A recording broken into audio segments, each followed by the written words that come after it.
All right, we're now ready for part 2 of our central limit theorem and probability question. All right, so here's where we left off. I had my question, my mu, my sigma, and my sample size n, which was big enough to say that it's normal.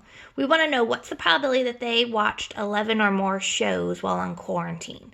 Since the average was 9.2, what's the likelihood that if I asked a group of 36 people that they watched 11 or more shows?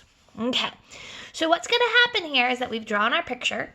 Our central limit theorem has guaranteed that we're going to have our mu, which for this problem is 9.2 in the middle. But instead of the standard deviation here, I want to use the standard error. So the standard error is sigma over the square root of n, which is 3.5 divided by the square root of 36 for this problem. Now, for those who've been wondering, why did she use 36? Because it's a perfect square. So if I take 3.5 and divide it by 6, I get 0.58 and a repeating 3. So we'll just call it 0.58 or 0.583.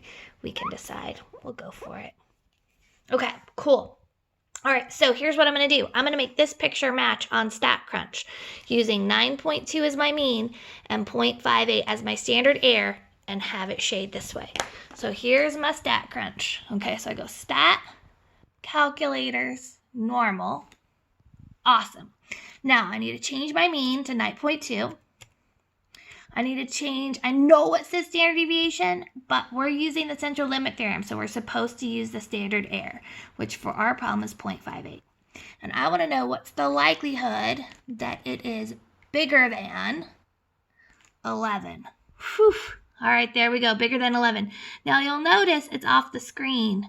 What? Okay, that shouldn't freak you out. And the reason why is because that standard error is 0.58. It's pretty small, and I am 3 basically standard errors away. So that's why my likelihood is really small. So my answer here would basically be 0.09%, way less than 1%.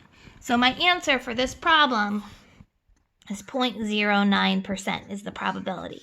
Now, just to show you that we can get actual answers in shaded curves, if I ask what's the likelihood it's bigger than 10 and then hit compute, 8%. It's not off the curve. You can see right there it's not off the curve. My 11 is off the curve because my standard error is so small. Okay, so trust the process. It's going to be okay. Good luck.